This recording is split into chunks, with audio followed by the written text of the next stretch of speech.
Jaya Radha Madhava Jaya Kunja Vihari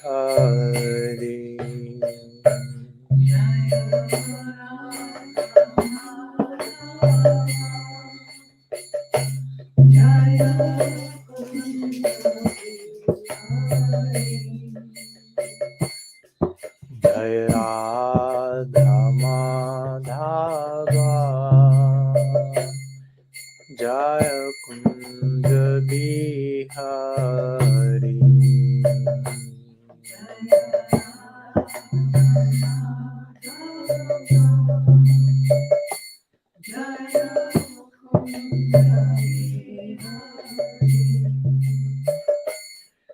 Jaya Gopi Jana Balabha Jaya Girivardhari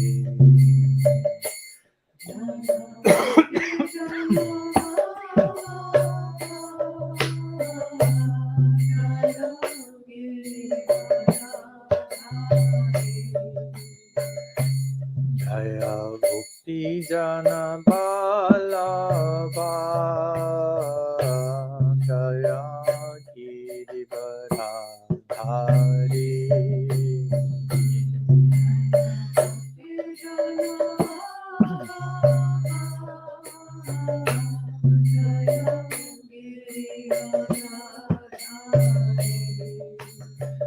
Yashodanandana Braja Janarandana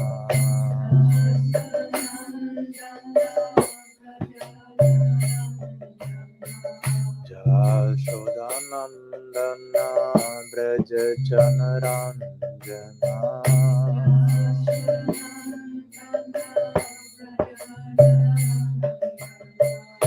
Yamuna Tira Vanachari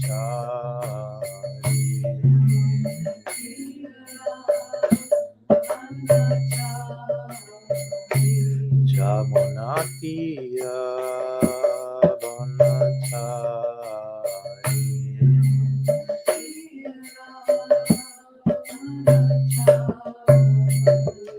Jaya Radha Madhava Jaya Kunja Bihari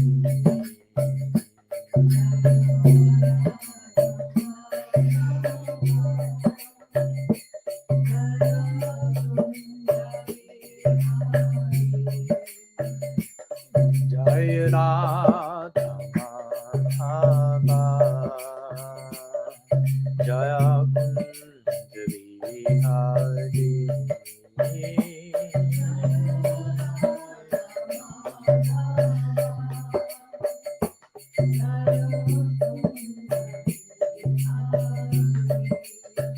Jaya Gopi Jana Balabha Jaya Girivardhari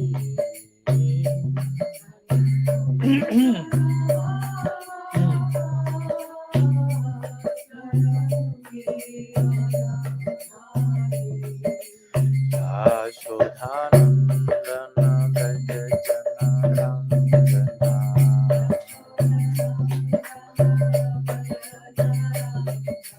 Yashodanandana Braja Janarandana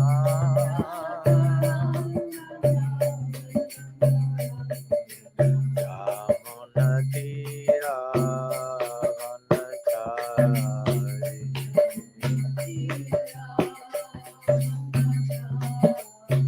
Yamuna Tira Vanachari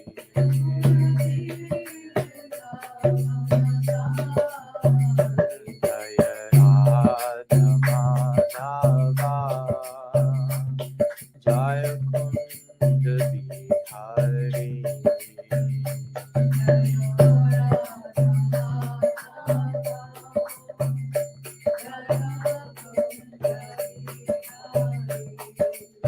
Jaya Radha Madhava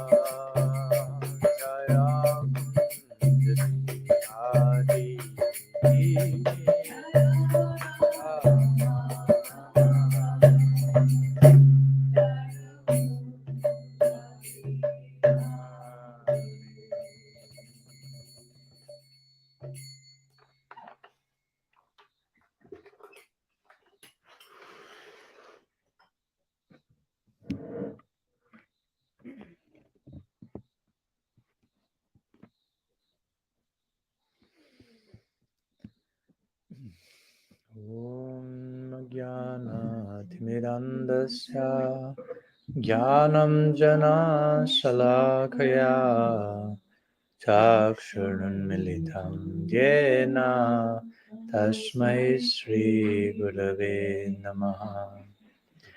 नामश्रेष्ठं मनुमापि सच्चिपुत्रम् अत्र स्वरूपं रूपं तस्याग्रजमुरुपुरीं मथुरीं गष्टावतीम् राधाकुण्डं गिरिवरं महो राधिकमधावसम् प्राप्तो यस्य प्रतितकृपया श्रीगुरुं तं नतोऽस्मि।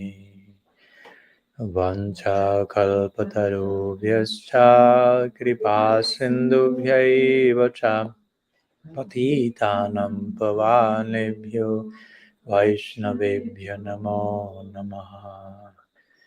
निखिलश्रुतिमौलिरत्नमालद्युति निराजिता वदपङ्कजन्ता अजीमुक्तकुलैरुपश्यामनं परितस्त्वं हरिणां संश्रयामि।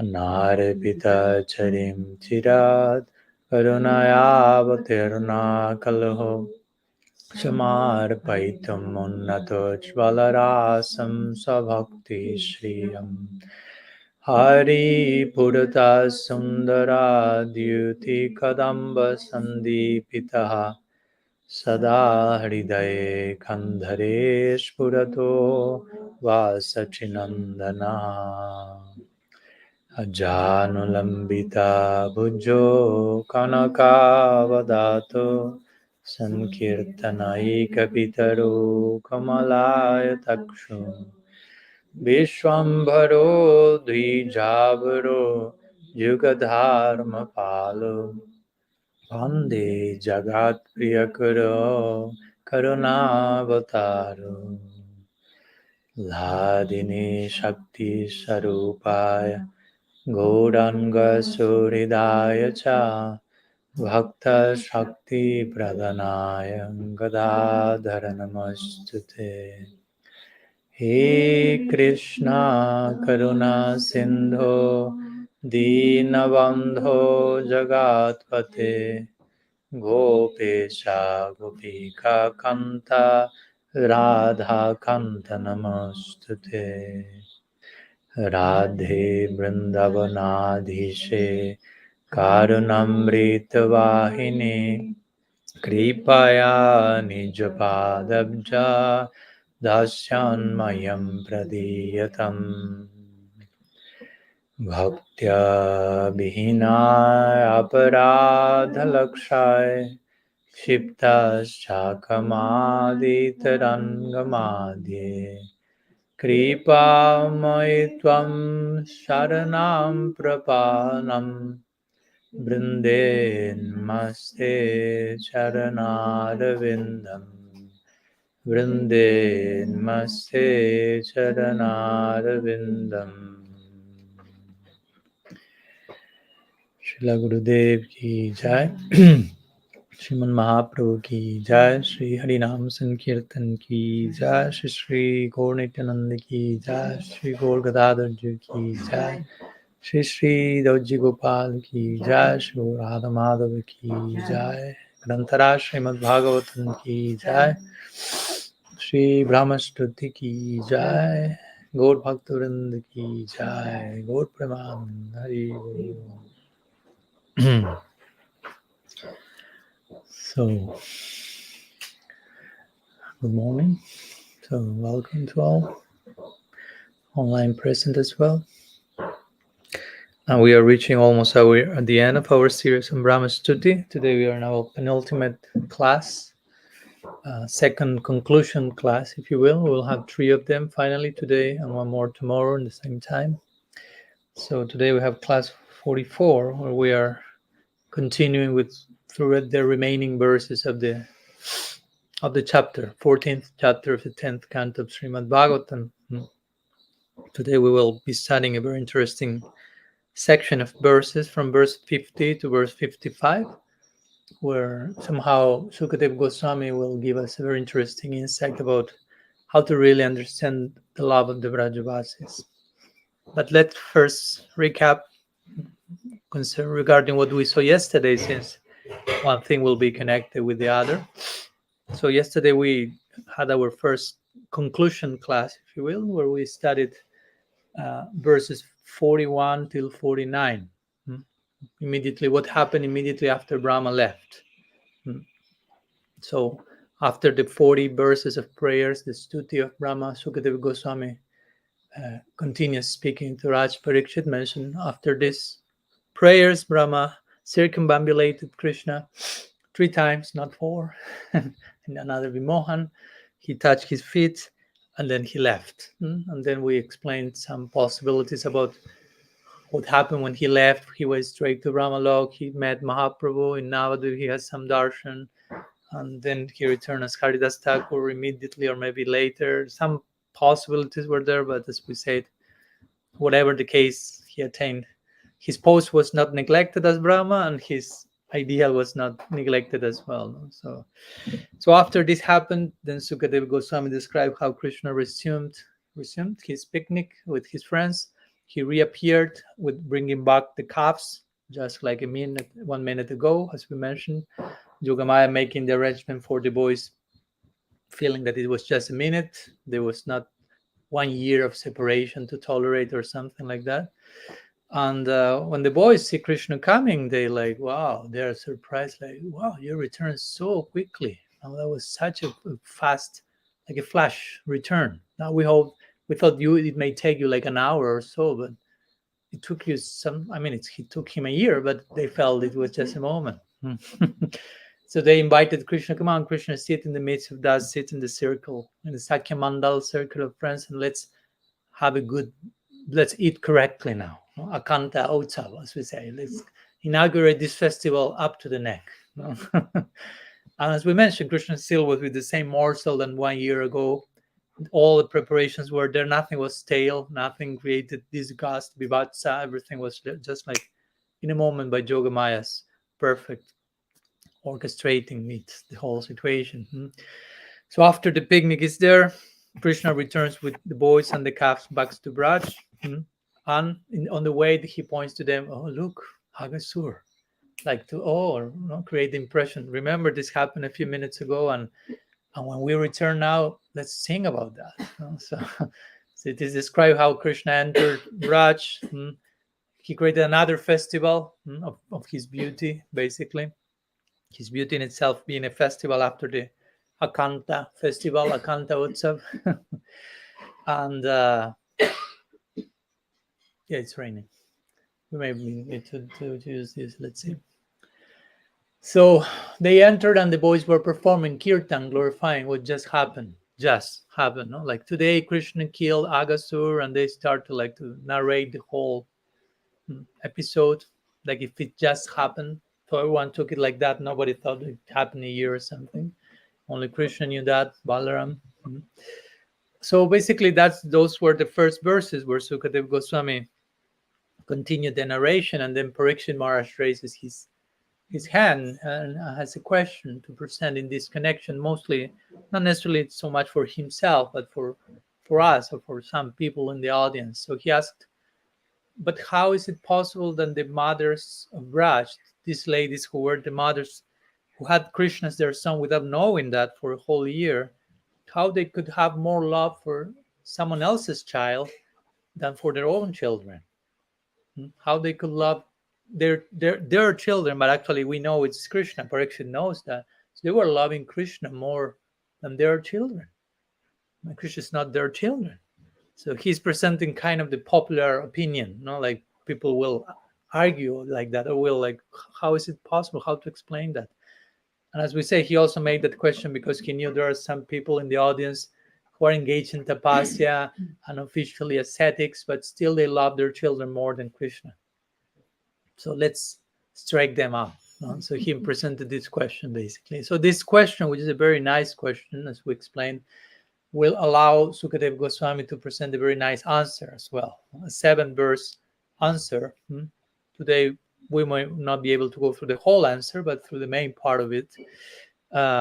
And through this answer, Sukadeva Goswami will speak about the nature of relationships in this world, how love in this world, what actually one is loving in this world when one speaks about love, and beyond this world, and you ultimately converging in the love of Braj, like a way of explaining more in detail how to properly, by contrast, by starting in this world and converging in Braj, to helping us to through this content to really further appreciate what's actually taking place in the heart of the Vrajavasis. And sometimes we need to invoke contrast to further appreciate, to have a second point of reference to go back there with some updated appreciation of that. And he will also present this important point. Krishna is the ultimate object of all affection for everyone. So today, that will be today's topic, converging in this idea of the object of love. The ultimate object of love unanimously is Krishna. But he will begin by describing what do we in the world, how people think it's their object of love, and so on. So fasten your seatbelt. It will be an intense presentation by Sukadeva Goswami. But this intensity is necessary to enter the Braj, to appreciate the love of Braj. So let's see how many of us survive at the end of the class. So let's begin with the first verse of this section, verse 50. So remember, the previous verse, verse 49, was Parikshit Maharaj's question. How to understand that someone can love Krishna more than their children? Which may sound like common sense. Of course, you can, but not necessarily it's common sense. We may have the answer, but another thing is how we feel, how we walk the talk. So Sri Sukadeva Goswami, Sri Suka said, Sri Suka Uvacha, you will begin. And as usual, I will read the verse straight in English and not necessarily explain who commented what, but try to, for the sake of dynamics and time, go with the flow. So Sri Suka said, O King, for every created being, the dearmost thing is certainly his own self. The dearness of everything else, children, wealth, and so on, is due only to the dearness of the self. So now comes Sukadev unfolding. He will do it in a few verses. So as we will see, very interestingly, in the conclusion, Sukadev Goswami will reply to Parikshit questions, as you may imagine, is that Krishna is even dearer, more dear than one's own self and more dear than anyone, including one's Atma.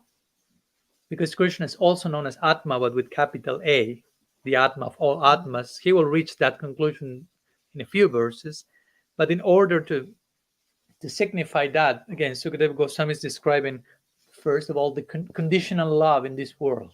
Again, we have to begin from some point of reference, and probably that point of reference, which is the main reference for most of the people. So he will speak about love in this world, conditional love connected to the body, then beyond the body, the self, the Atma, on top of that, the self of the self, the Paramatma, or Krishna, if you will. So again, to begin to speak about, it's interesting because, Parikshit Maharaj's question has to do with the Vrajavasis love. As Sukadeva Goswami immediately begins his reply by speaking about the love in this world, which resembles the love of the Vrajavasis. It's a prakrita, it seems mundane, but there is such a huge gap between the two, and in order to bridge the gap, he needs to go to the love of this world and gradually go higher and higher and higher and higher and converge in the love of the Vrajavasis. So you make the full circle and realize, okay, there's a big difference between the two. So we have, again, he's a very intelligent speaker, and that's important also for any speaker. If you want to convey some point, you have to do it relatable in a way that people can somehow understand, and not just like say yes because they're afraid to say, I didn't understand. So sometimes you need to begin or compare, create contrast, whatever. Let's begin where we have our experience immediate now, this world, body, conditioned life, and from there we try to fly high over the rainbow, as Guruji will say. So here in this verse, again, the idea is for every being, their dearest thing is the self, their own self, not the children, not this, not that. So the point is, and if you love something else, it's only because you love the self first. So what's the meaning of the self? In Sanskrit, the word for self here is Atma. But Atma can mean many things. Atma can mean Krishna. Atma can mean the soul. Atma can mean mind. Atma can mean body. So the idea here with the self or with Atma means whatever you consider to be the self. You follow? Whatever you think you are that. Wherever you repose your sense of I, that means the self here. One sense of I. Not every person will have the same idea, although most, as we'll see, will begin with the body. So this section will be a lot into what Prabhupada will say, you're not this body. So here when this verse says the self, it mostly refers to the body. Because most of the people, when they hear about the self, they will relate that to the body. That will be clarified in two more verses. Sukadeva Goswami will make clear that till this level, when I am referring to the Atma, it has to do with the body, because most of the people think I am the body. So their sense of I is one with their body. Follow my point? So just to understand how the Sanskrit works, they use Atma, self. So what is referring to? Whatever you consider yourself. Is that including the mind? Or Yeah. Body will extend to gross and subtle. Yeah. Physical and psychic. Yeah. And of course, after that comes these extensions of the body, as we hear: children, house, family, possession, dear ones. But all of them are dear, beloved, as the verse says, because the self is beloved, or whatever one considers the self is the main thing. So interesting how Sanskrit works, because the same word is for body, for Atma, like in playing. Atma actually refers to what you are identified with. Where is your sense of I reposed? That's your Atma, in one sense. That's who you think you are. Body. Why the body is called Atma? Because you can identify with it to the point of thinking that's your actual Atma. And so many people will say there's no soul and I am the body. So okay, Atma. That's who you think you are. So also in the Sanskrit here, it says Rajan, again, like in other verses, O king. It can refer to different things, not only to astonishment, but also Sukadev will use this term many times in different verses to refer to Parikshit, which is an emperor, world emperor. So he's implying with this, whatever is dear to kings of your kind, such as protecting the citizens, not like a dharmic governor, all that is dear just because of the self. Again, whatever you consider dear is dear because it has some connection with who you think you are. Like you are investing your sense of I somewhere, and that somewhere becomes dear because yourself is dear. You follow my point? Whether you are aware of that or not, but the point is that the mechanism, how it works. So we may think we love someone, of course, again, or we may think we love someone as the body. We will see that we will think that, like this level of example is given. You may think you are the body, you love yourself, you love your body. Other ones are the body, I love their body. Of course, we will see some situations in life will point to us that's not the actual self. If the body, the person dies, the person you love dies. And you think that person was the body. If you have to sleep one night with that person, you start to get scared, probably. No. I said, but you love that person so much. Why don't you? Where are your feelings now? Because the Atma is not there anymore, of course. No, we know that, but for some people, that's not. Sometimes this type of practical example can show, oh, was I actually loving? Is that the self? Where is the self? But again, in this level is mostly connected to the body. But the idea here, the point that Sukadeva Goswami wanted to make here is there is more love for oneself in turn. For the I, because the I is the self is the focal point of the sense of I. Now, my sense of I focus on whatever, the body, whatever I consider. And that's a focal point more than my sons, my family, my. What follows my is of secondary importance than what follows I. You follow my point? Huh? So the mine are object of possessiveness. The my is where I invested my I. So because I invested my sense of I in something, it becomes mine. And that's why it's important. But if my sense of I is not invested there, it's not relevant at all. I don't care at all. As Kumaraj will say, I love my car because it's my car, not because it is a car. I mean, so many cars are there. I don't care for them, but it's my.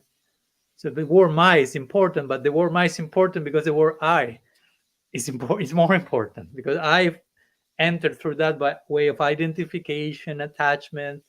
So that created the "my," and that created this sense of dearness, extended dearness to other objects and people. But it all begins with who I am, who I think I am. But it's all in my mind, this idea, no, of my car, and I love my car. It's my car. I mean, the idea of my car is only because if someone else, nobody, if someone else comes walking and sees your car, nobody knows it's your car. You're just assigning that relationship. It's my car. You are created that in your mind. It's not that everyone else knows that's his car, because it's intrinsic. No, it's just a phantasmagoria in one's own mind. So the point is that people will love a person. Again, we are speaking in conditional level. We are not speaking about bhakti and anything. Let's go gradually. So people will love a person or a possession in this platform as long as they have a sense of belongingness to that. As long as that's present, there is some feeling invested in that direction. As long as their I is invested there, I feel something for that. As long as my sense of I is not invested there, I don't care, literally. And we see that takes so many forms, like people sacrificing their whole lives going to a war because their sense of I is invested in this idea of nation, being patriotic, you say, and so on, or family, or whatever thing one is identified with. Identify means my I was entering there first. But again, because of the sense of belongingness, you are willing to give your life for the sake of your country, no, for the sake of the self. You think it's for the sake of your country, you think it's for the sake of your family, but it's for the sake of yourself, who is invested there, and that's why they have some relevance in your life. You take the sense of I from there, you don't care for your country, you don't care for anything. So they only love the I, although they love the my family, my country. No, it's the I that allows the mind to have to exist. So that's how this whole Hammameti works. I, me, mine. No, like that's samsara. Basically, we are here like analyzing the mechanics of samsara. Bhaktivinoda Thakur once defined what samsara. I, me, mine. He say Hammameti. If there is no longer Hammameti, there's no more samsara, more experience of samsara. A sense of self invested in a particular direction, creating a sense of mind, and just making the whole world go around, if you will, activating. So that's the first verse only. That's a prelude. But that will be the standard beginning, and he will try to unfold from that. So that's the first verse, where Sukadeva Goswami again is mentioning, for every created being, the dearest thing is the self, whatever you think that is, whatever you are invested, your sense of I, and whatever else you love or you think you love, that's because how much you love the sense of I, basically. And he will now unfold from that basic premise. So verse 51 now, next one. For this reason, O King of Kings, the embodied soul is self-centered. He is more attached to his own body or self, again, remember they can serve as synonymous, than to his so-called possessions, like children, wealth, and home.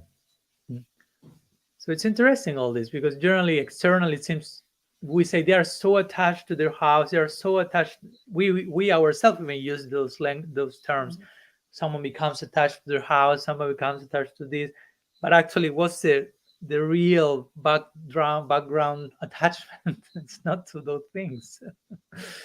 Primarily, that's like I said, byproduct of the other type of attachment, if you want to put it. So again, love for ourselves or for our sense of I is called, in this case, is called nirupadika.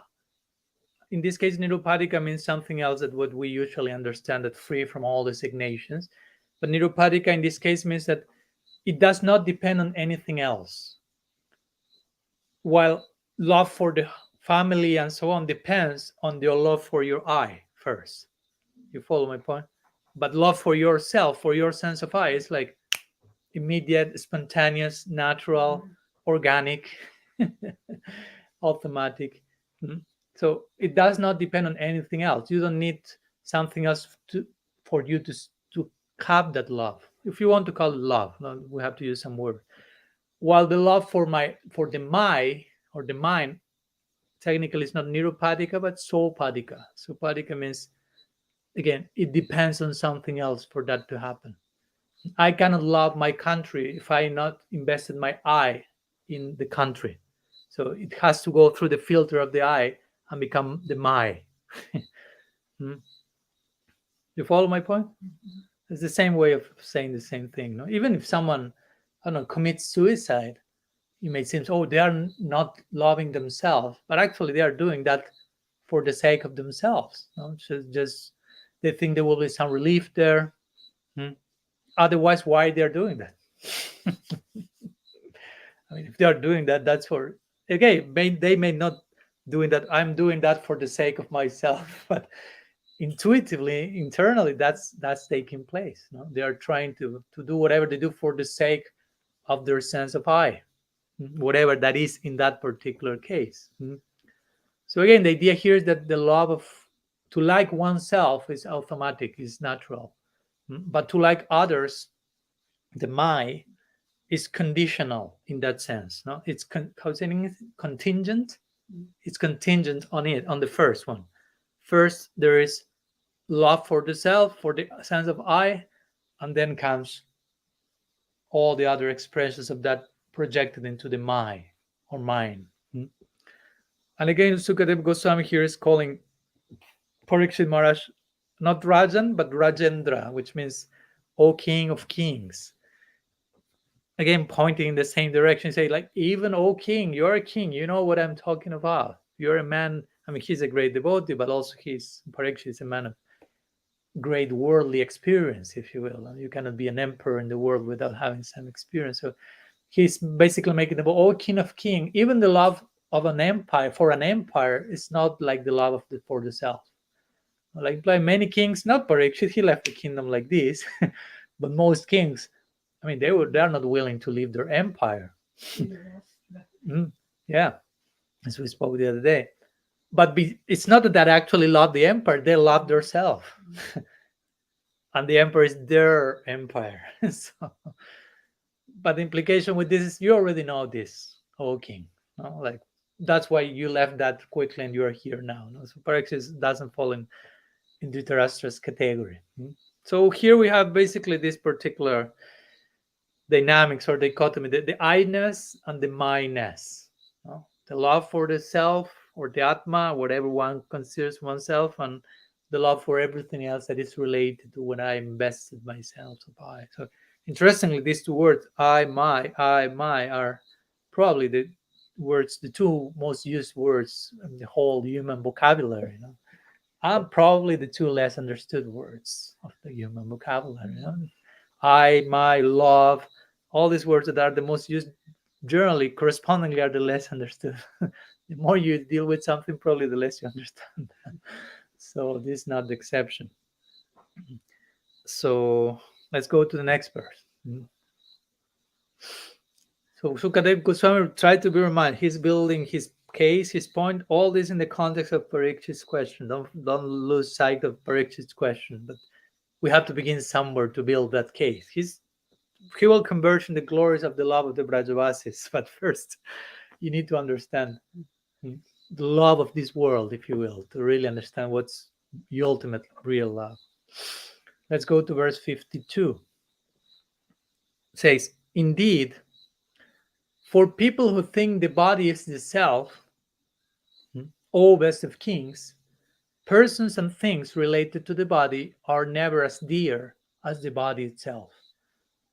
So here, finally, Sukadeva Goswami is clarifying that the word Atma that he had been using the previous two verses to the self actually has been mostly in connection to the body, because he's speaking about conditional mundane love, and most of the people can think of the self as their body, identify their sense of self with the body. So here he's calling them the Atma bodies. Deha Atma body. So Deha means body, and Atma means self. And body means like Maya body, full body, like who follows some particular way of thinking. So the Atma body, those who think that their body is the self, the Atma bodies, they will consider their body as Priyatanam. He is the word Priyatanam is the dearest. Priya means dear, Priyatanam means like dear of dears. So he's referring in this case. Now, even indeed, for those persons, there's nothing more dear for them than their own body. There may be things related to the body, again, people, objects, but that's secondary. Priority list is myself, my Atma, my body in this case. So interestingly, the word Deha, Atma, we use here. Deha means body, one of the words for body, Deha. Again, Atma can mean the same, but Deha can mean body. Come from the Sanskrit root Diha, and Diha means to collect, which means the body is a collection of items. And generally, the way that is explained is that you collect, for example, to make your body grow and survive, generally you eat and you collect food. So all the food being eaten, combined, collected, body starts to grow. It's a magical system. You know, you put some chapati here and you have like 1 year coming. No? So some food becomes nose, some food becomes ears, eyes, hands. It's magical, pretty magical. But that's the reality of the body. You know? If we want to dissect the whole thing a little bit, it's a collection of food taking different forms. We have to demystify a little bit all this situation, of course. No? So basically, that's the body. Now, again, we are not speaking here sadhaka, all this bhakti consideration. Let's go to the base level. So it's basically that's a collection of food items combined in certain ways. No? But we try to make it attractive for others because we are, again, Deha Atma body. We think, that's me. So we try to do something with that lump of food, if you will. No?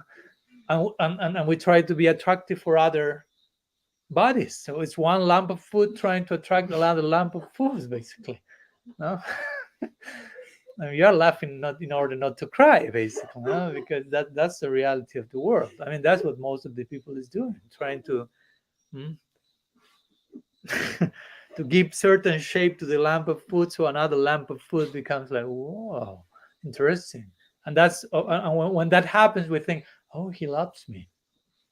But actually, one lamp of food is being attracted to another.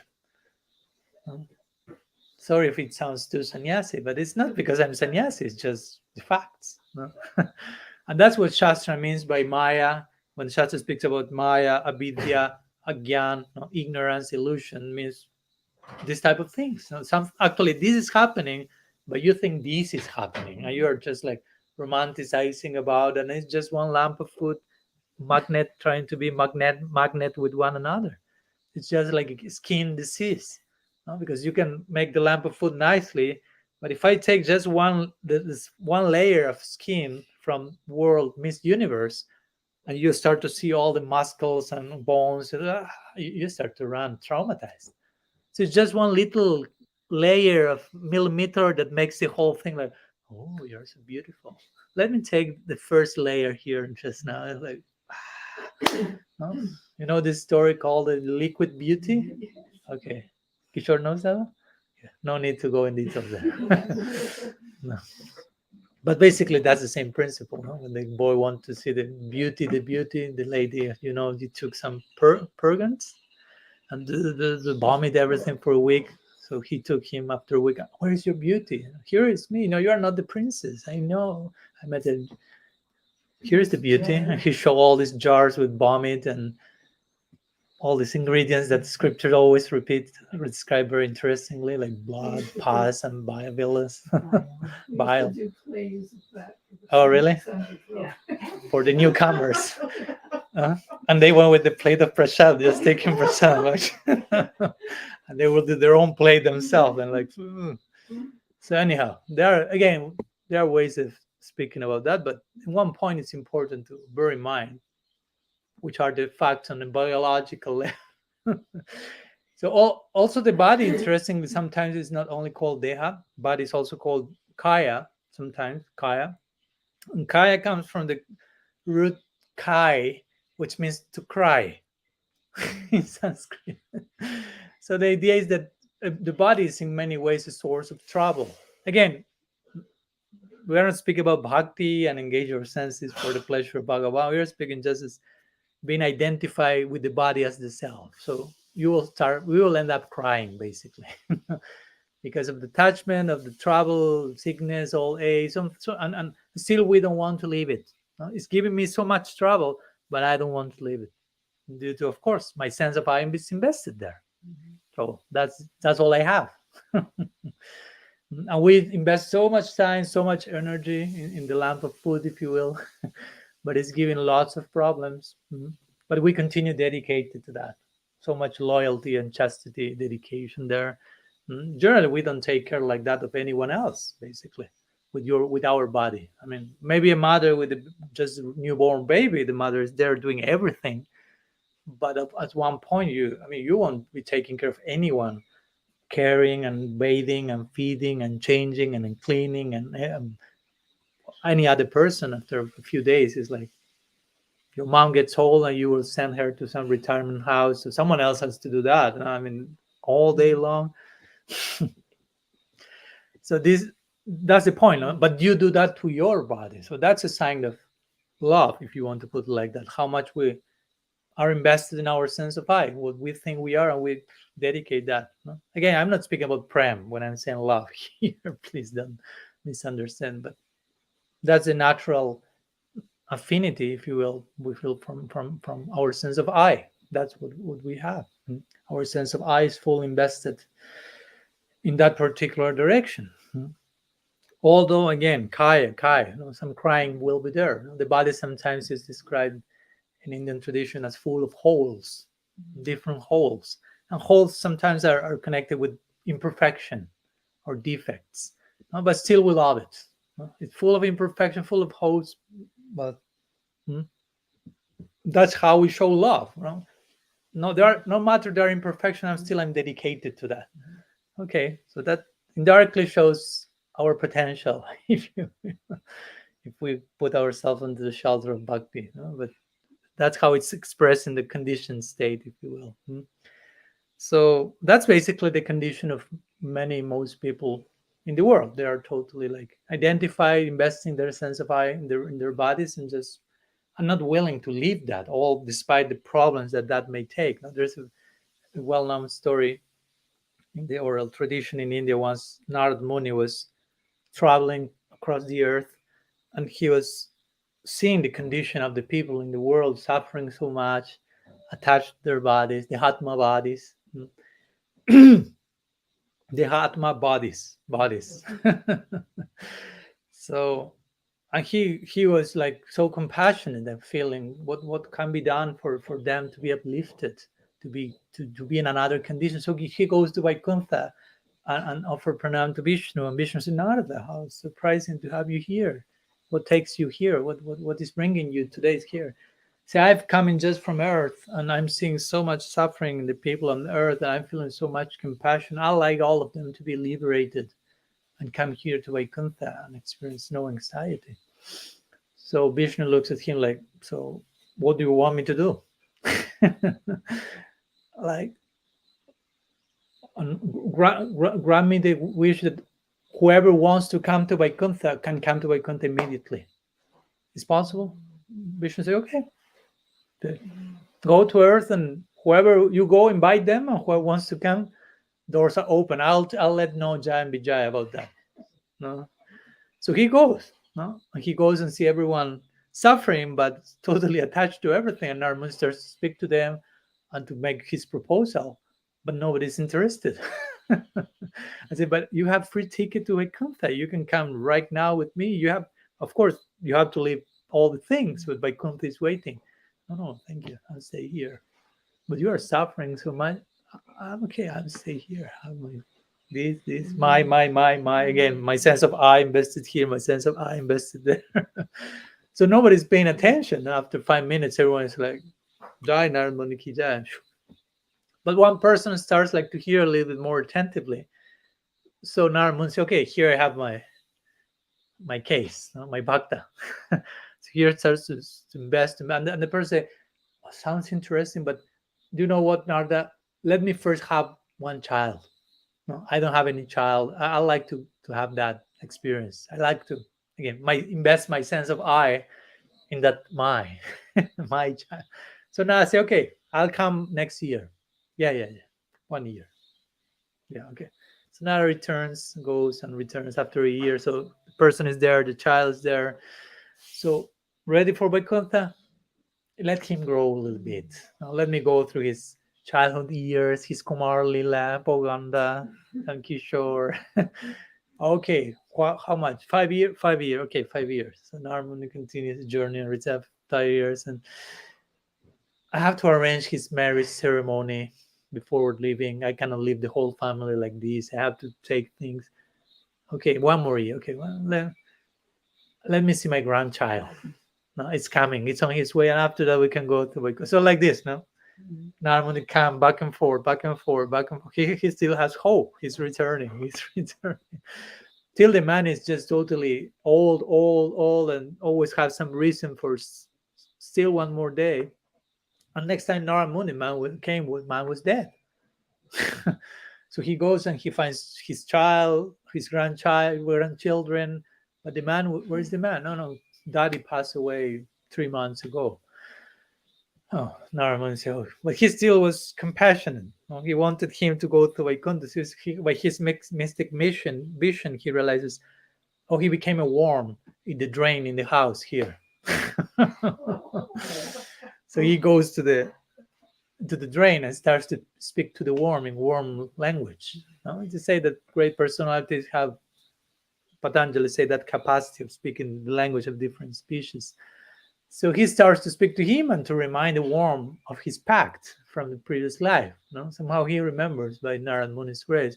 And the worm says, like, yeah, Nara, I get the point. Thank you so much for reminding me. But what I will do in Vaikuntha?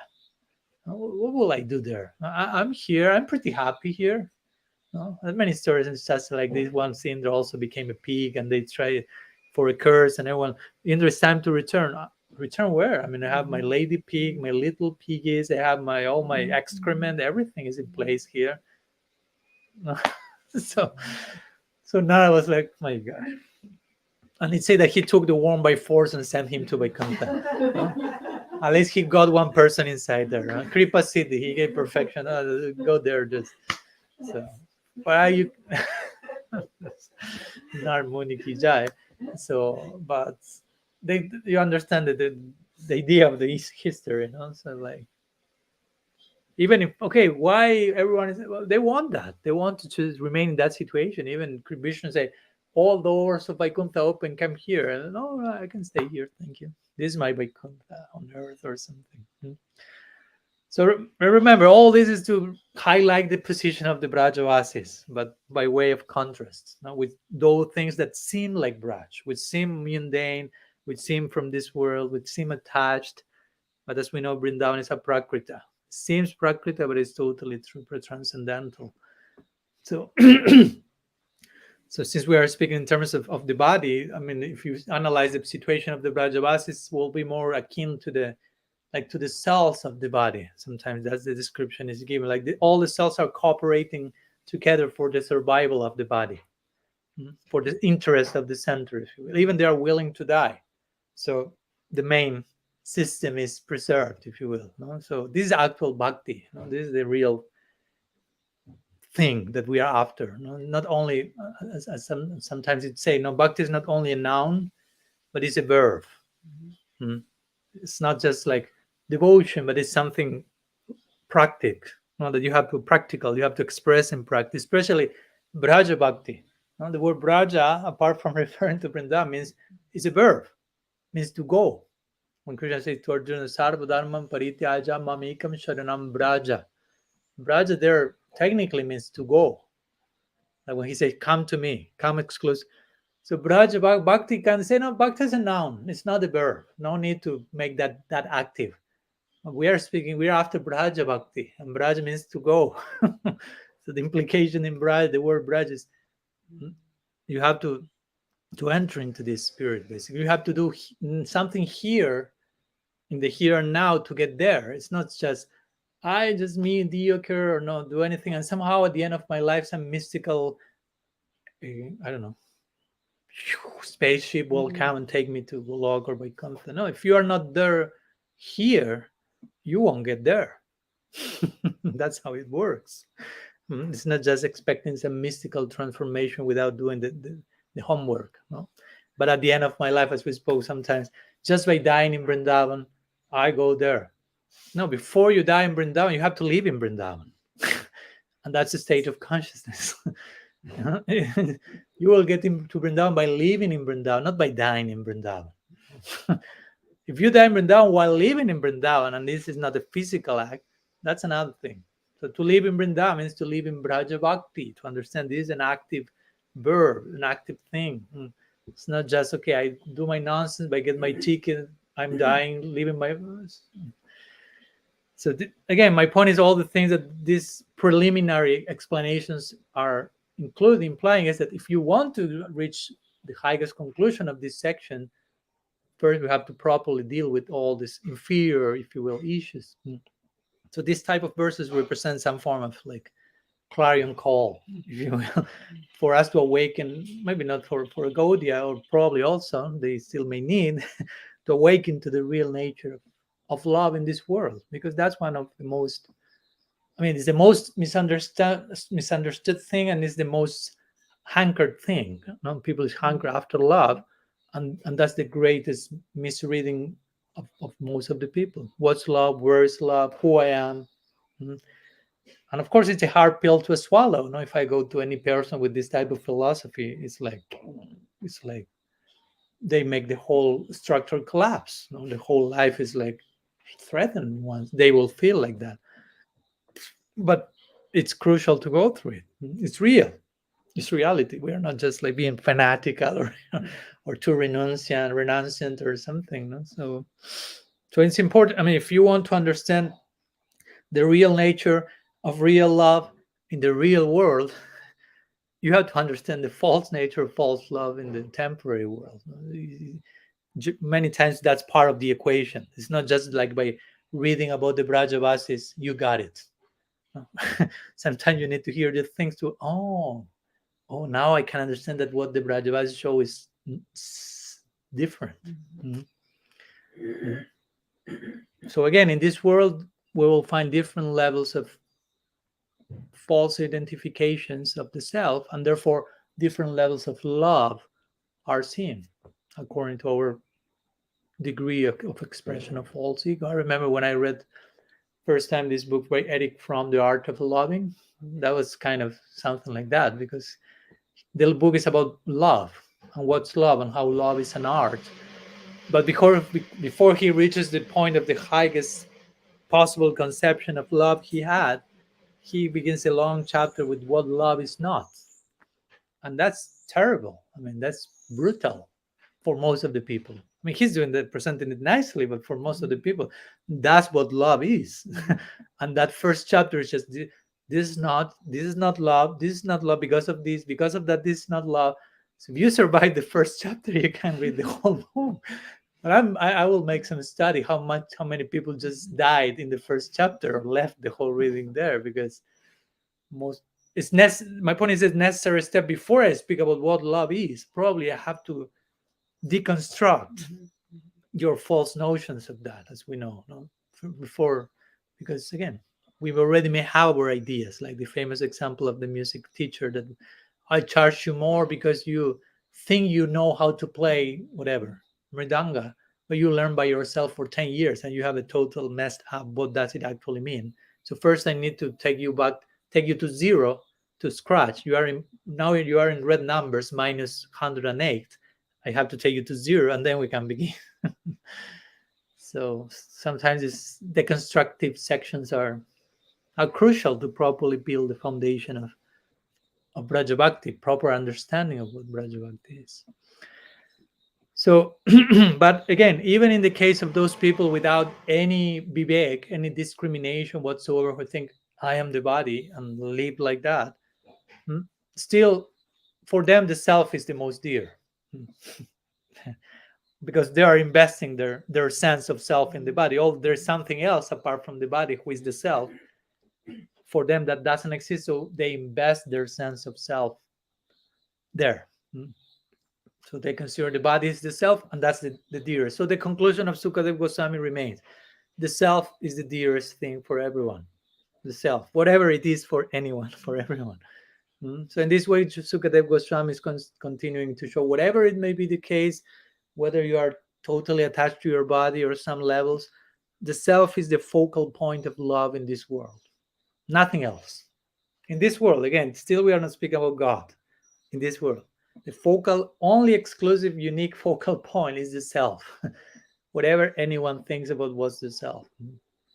So in the next verse, Sukadeva Goswami will invoke a slightly higher level of realization between the Hatma body and something more. So he says, verse 53, if a person comes to the stage of considering the body mine instead of me, he will certainly not consider the body as dear as his own self, because even when the body grows old, the desire to live remains very strong. So this is the next verse, when we go a little bit, some progress here, no? From I am the body to this is my body. It's a little bit, we are getting closer, gradually closer and closer to the Brajavasis standard. Still, we are quite far.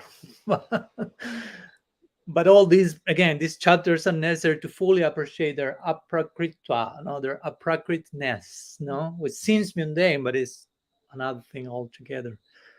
So he's saying some people will think I am the body, some people think this is my body.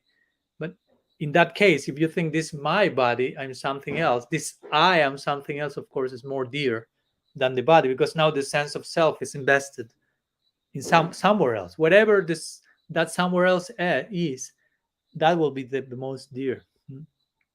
Even when the body is no longer accompanying, again, the sense of self-preservation remains. That's why Sukadeva Goswami says, even when you get old, this desire to live remains very strong, because you are invested in that direction. And that's interesting, because again, it doesn't mean that this person is fully enlightened. If you say, this is my body, I'm not the body, but still many of these people, knowing that or not, they like to expand their sense of self by having things, for example. There are many, not necessarily you need to be an eccentric collectionist of many things. Many of us may need to have some things around us because those things, that sense of mine, makes my sense of I stronger. At least I have my house, at least I have my car, my whatever, my teddy bear. You feel with whatever is what makes your sense of I feel stronger in the conditioned state. So people have like to have things around themselves that they think they own, they are mine. So because these things are mine, I'm something, I'm someone else. So even unconsciously, they are trying to nourish their sense of I through this mind. So the drift of this verse is basically that even when it is determined that the body will not be alive forever, the body is temporary.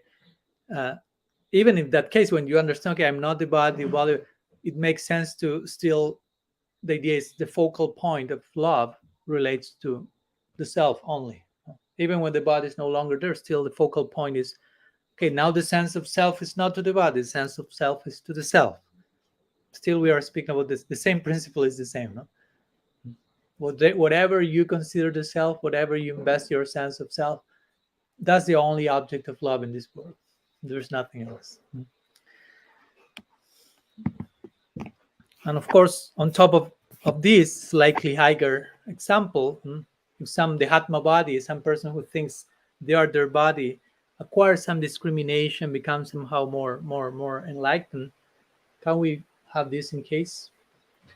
And their sense of self takes precedence, if you will. There will be some people who won't care if they live or die. No, they will reach some point where they understand the difference between body and self, and they won't be attached to living their body, if you will. And we have people investing lots of energy and time that, like yogis or tapasvis, who really do extreme tapasya. No, tapasya Prabhupada will describe as voluntary acceptance of material difficulties for the sake of the self wills, basically. Externally, it may seem like, why you are doing that? Why the fasting? Why the lying on the bed of nails or whatever?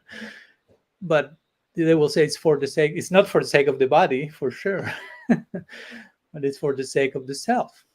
But again, still the self takes precedence. That's the principle over and over and over again. There's one verse in the Mahabharata which gives an interesting sense of how this gradation occurs in the world, from a smaller sense of identification to a bigger picture. The verse says that one may give up a family member to save a family, and one may abandon a family for the sake of the village. One can renounce a village for the sake of a nation, but one must be prepared to sacrifice the entire earth for the sake of the self. So Mahabharata gives this kind of notion. So at the end, some person will, of course, in all these examples, the sense of this of self will be invested. No, my family, my village, my nation. That's why I'm willing to sacrifice one thing for the other, because I identify with that bigger picture and bigger picture and bigger picture. Until now, again, we have not reached the ultimate conclusion. Above body, family, nation, village, country, planet Earth is the self.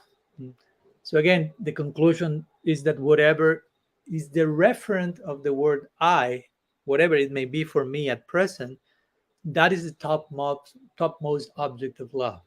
Whatever is the referent for the word I, for me at present. And whatever is the referent for the word my, that will take a second place. Always. Because that my cannot exist independently of the I. You take the I away, there's no more my. It's clear? In theory, at least. Let's go to verse 54. We have this and one more verse. Bear with me.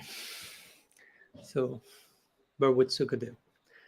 Verse 54 says, Therefore, the dearest thing to anyone is oneself. This entire universe, consisting of mobile beings and immobile beings, is dear only because the self is dear. So again, he's pounding the poet from different places, but making this point. So interestingly, Sukadev Goswami said the dearest thing to anyone is the self. Anyone, which implies the universality of this rule on earth. Again, we are speaking in material consciousness terms. So there's consensus in that direction here, and about that. Also includes the animals and insects. And all. Yeah. I mean, it says here, this entire universe consisting of mobile, immobile beings. Whatever I found dear in the whole spectrum, universal spectrum, I will find that dear only because the self is dear. There's no other explanation, basically. And again, as we say, how you can prove this point? Well, when the soul leaves the body, again, the body that was dear, nobody wants to see that body anymore. Try to burn it as quick as possible. The point is only the self was actually dear, despite you may have known that or not, but only the self is lovable, if you will, not the objects. No? And this verse uses the word characharam. Characharam means mobile, immobile beings. No, so with this, the commentators say this word indicate moving living entities such as animals that may be deer, or non-moving living entities like a plant or like a tree, which may be deer. Or this word may refer to moving possessions, like a whatever, like a car, or non-moving possessions like a house, like a cell phone. Nowadays we have to update the tika, the commentary here. So whatever the case, moving and moving people, possessions that may be dear, all of those are dear only because one sense of I, the self, has been invested in that particular direction. Period. That's Sukadev Goswami's point. You name it. I love that. And that's why. Which, of course, again, it's like kind of strong news for many people who think, I love that people, and ooh, you are telling me that I don't love anyone and nobody loves me? That may be the implication. No? Of course, we will explain that more, but yeah, basically that's it. Of course, you have to be expert to convey those news, but to the point, Sukadeva Goswami again is trying to make some points before reaching the ultimate conclusion in relation to the question of Parikshit. That, remember, is how the mother can love someone else's child more than their own child. So try to connect all that Sukadeva Goswami is trying to make. Even if you love your child, you are not loving more your child, you are loving yourself. So here it didn't reach yet the high point, Krishna. He's just speaking about oneself and everyone else here, one's child, whatever. And then it will be natural to conclude what to speak of Krishna. So here establishing the self is dearer than anything else. So then he will conclude, of course, Krishna is dearer even than the self. But till this point where we are here, the conclusion is anything is dear only because for the sake of the self. That's one layer of truth. But again, all this had been exposed by Sukadeva Goswami in terms of common dealings in this world. So one has more love for the self than for anything else, even for one's child. The example of the child has been used repeatedly here. Okay, so it's raining a little bit here, so we will use the microphone now. So repeatedly, Sukadeva Goswami is resorting to the example of the children, because the question of Parikshit Maharaj is about children. No? How they could love someone else's children more than their children. And Sukadeva is here dissecting the whole thing, saying, what to speak of children? One's loved oneself more than one's children. So, of course, that may create... So one loves oneself more than one's children, and they love Krishna more than their children. That means that the Krishna is more loving than one's own self. Of course, that's the conclusion. Indirectly, he's taking us in that direction in a natural way. So for us, it's like all obvious naturally. Okay, if it's totally clear that I love myself more than even my child, if the gopis are loving Krishna more than their children, it means that Krishna is more loving than myself. And yeah, that's the idea, and that's Vrindavan. But we have not reached yet there. So, and someone may say, well, but is there a way of proving this practically? How to?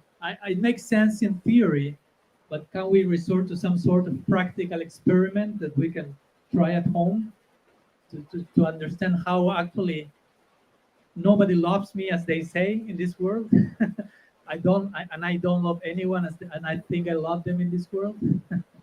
Again, this doesn't mean I cannot love anyone, nobody can love me, but there's a way to do that, for that to happen. So there is another story in this connection that we can use as an example, and that can be also a practical experiment. You can try it at home. It may have some consequences, but there was a story once there was a sadhu visiting a village in India, and he was like sharing Harikatha, and the people was hearing. At one point, he was explaining this same section of the Bhagavatam to the villagers, which again, it may not be an easy pill to swallow. So he was trying to make it as swallowable as possible without, of course, distorting the teachings. And everyone was hearing and following, but one boy was there, 20-year-old boy or something, and say, but Maharaji, I understand your point, but I mean, from direct experience, I really feel how my family loved me, my mother, my father, my wife, everyone in my village, and I love them. So why you are telling this that actually nobody's loving one another, but they are loving their own selves through others, basically. So it doesn't, although your theory hints at something, it's not making full sense to me. So I need some more practical demonstration of this. So this I'll say, okay, let's do some practical demonstration of this. So the sadhu will teach this boy, okay, tomorrow when you are at home and you are eating with your family, you simulate like you are having a very strong pain in your stomach and like you are about to die. And you start like to twist and turn on the floor. And at one point you like faint like if you were dead. But before that, you go to the doctor in the village, give him 10 rupees, which at that time was a lot, and tell him that when your family goes to find him to see what's going on with you, you tell their family, your family, he's dead. And then that the doctor has to tell, I don't know what to do, but there's one sadhu in the village that he may know something else. You do that. And the boy was like, what? Okay. But he tried. So he did. Next day he was there. They were having prasad. He started. Ooh. So he fell to the ground, started to roll and to cry, and he collapsed, like dead. So all the family started to cry, and they called the doctor, and the doctor came. He didn't have a problem. 10 rupees was a lot. So and he examined him. He touched different parts. He tried to revive him one way or another. So he told the family, he's dead. Dead. So everyone starts to cry terribly. Terribly. And what to do? What to do? And the doctor said, well, is there any sadhu in this area? Because maybe he may know some mystical formula to revive him that I don't know. I'm just a doctor. And they say, oh yes, there's one sadhu in the area with the priest in our local temple, which was this sadhu. Okay, so bring him. So all the family goes and brings the sadhu back, and the sadhu comes and sees the boy doing nicely the character, playing the performance. He was lying on the floor with some foam coming from his mouth. So everyone is crying like, please Sadhuji, do something so our child can come back to life. He's so young. We love him so much. Okay, he started to examine him and try different ways and say, it's not working. But there is one thing that may work, and I know how to do that. And he said, I can bring him back to life, but only if someone is willing to change their life for his. There is possibility. There's a way to do that, he's saying.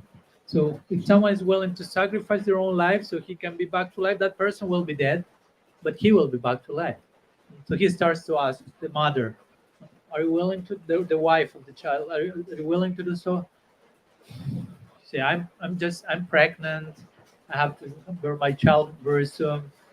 So he starts to go from one family member to another, and everyone has some excuse not to give their life for his life. So you may imagine which is the direction of the story. It's already showing myself first. Now then my kid, my husband, but first myself. And then the sadhu ends all the possibilities and realizes nobody's willing to give their life for him. So the sadhu tells them, well, I can do that myself, he said. The sadhu said, I'm willing to give my life. And a friend from every family member said, yeah, I think that's a good idea. You are renunciant, you don't have family members, so there's no problem. You don't need, so you can do it, no problem. Thank you. So he kind of goes, and of course the boy is listening all this meanwhile and receiving the reply to his question. So the sadhu like touched the boy, and the boy comes back to life, and everyone in the family is like, wow.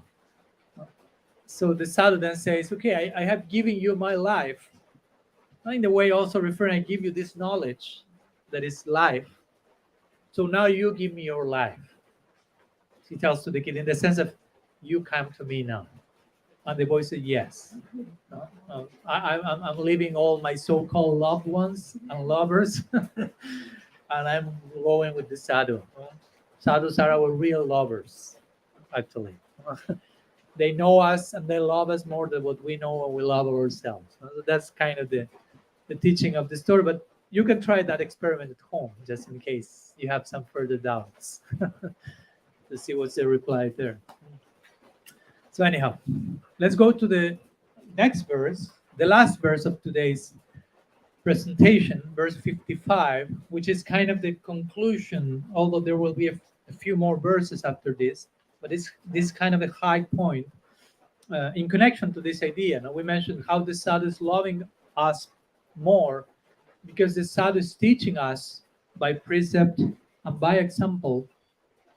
Not only the sadhu will teach us all the things that were taught till now by Sukadeva Goswami, the nature of love in this world and all the things that we shared, but also the sadhu will especially teach us what? That even there's a higher source or object of affection than one's own self, and that will be the self of all selves. And in one sense, we will see this verse that comes now, in one sense, it could be considered also like the acme of the whole chapter, high point. Because all this is in connection to the Brahma Vimohan Lila and the Brahma-stuti, it's all in that context. And it's a high point that will, of course, converge in the figure of Krishna as the perfect object of love and the self, at the Atma of the Atma. So let's go to the verse 55. So after saying all that Sukadeva Goswami said to build his case till now in reply to Parikshit Maharaj's question, he says, you should know that Krishna is the soul of all souls. Until now, he has been speaking about the self, the soul, the Atma, but now he is referring to Krishna as the Atma of all Atmas. For the benefit of the whole universe, he has, out of his causeless mercy, appeared as an ordinary human being.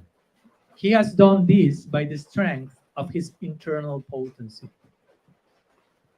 So this verse 55, where Sukadeva Goswami kind of reaches the zenith of his presentation. Okay, the self as the body, the self of the self of all selves. So after the preliminary previous explanation, the previous verses were just like preparing the stage, setting the stage for the real answer, the real thing. Now comes the the actual answer of Parikshit of Sukadeva to Parikshit's question, like why the mothers are loving Krishna more than their children. And now he's saying, yeah. He's saying, you should know, you, Sumati, that Krishna is the soul of all souls. So, of course, that in connection to everything else, speaking about the soul, the self, the Atma, he is the soul of all souls. And then he elaborates upon that. For the benefit of the whole universe, he has, out of his causeless mercy, appeared as an ordinary human being.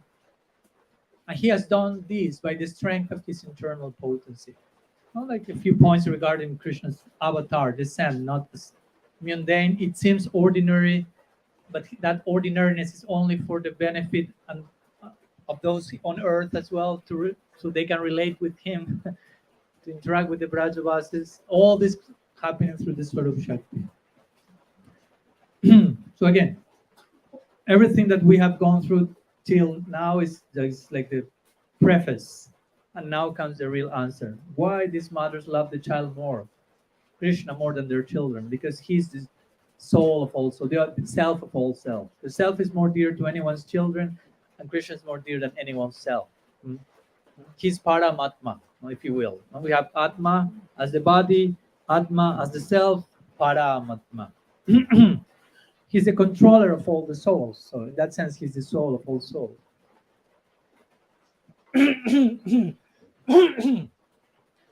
And of course, on top of Paramatma, literally, we have Bhagavan Swayam, Bhagavan Sri Krishna Braj. So Krishna, he appears like an ordinary human being, but he's a source of Paramatma even. But again, this is not an easy point to make. That's why Sukadeva Goswami is going through all these other layers of explanation. So in this way, we have gone through the Atma in the beginning as body, people understanding the self as body, investing their sense of I there. Then those who separate my body and myself. So from Atma as the body, we go to Atma as a soul, as a self, actual self, and then to Atma here as Paramatma, or as the Atma of all Atmas. That's the name of God as well, Atma. So Paramatma is Atma with capital A, and Krishna is Atma with capital A-T-M-A, if you will. Because Paramatma is still an invisible principle in everyone's heart, but we could say what the ultimate personified form of Paramatma is Krishna.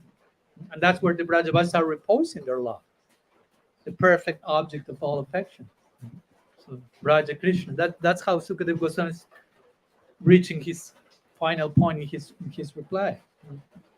And there are different verses in Shastra saying the similar thing. There's interestingly in third chapter of the Bhagavatam, third canto, 9th chapter, verse 42. Krishna is saying that to Brahma at the beginning of creation. Interesting, because this is connected to Brahma's prayers. So Krishna is saying in that verse to Brahma, O creator of the world, I am the self of every self and the dearest of all that is beloved. Therefore, love is meant for me, on account of whom the body and everything else are dear. This whole section is summarized in the same verse, 3:9:42.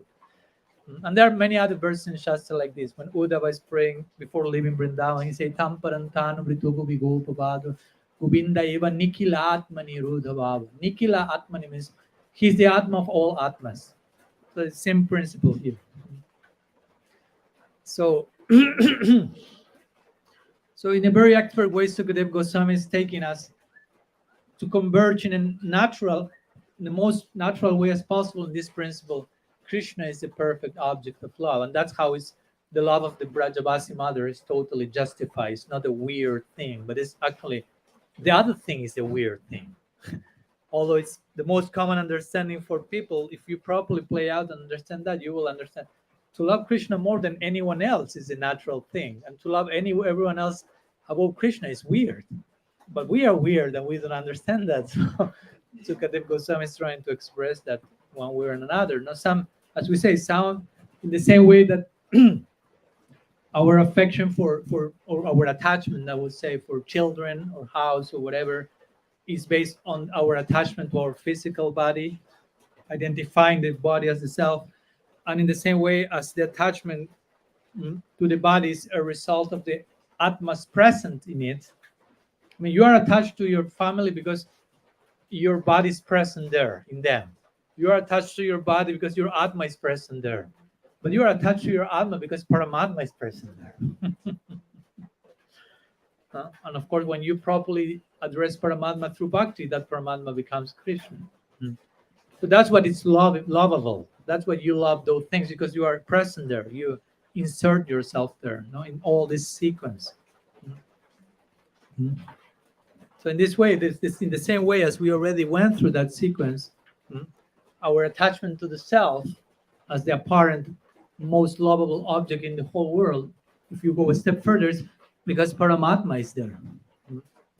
It's immanent within it, not independently. The self does not exist independent. The self is not its own source, if you will.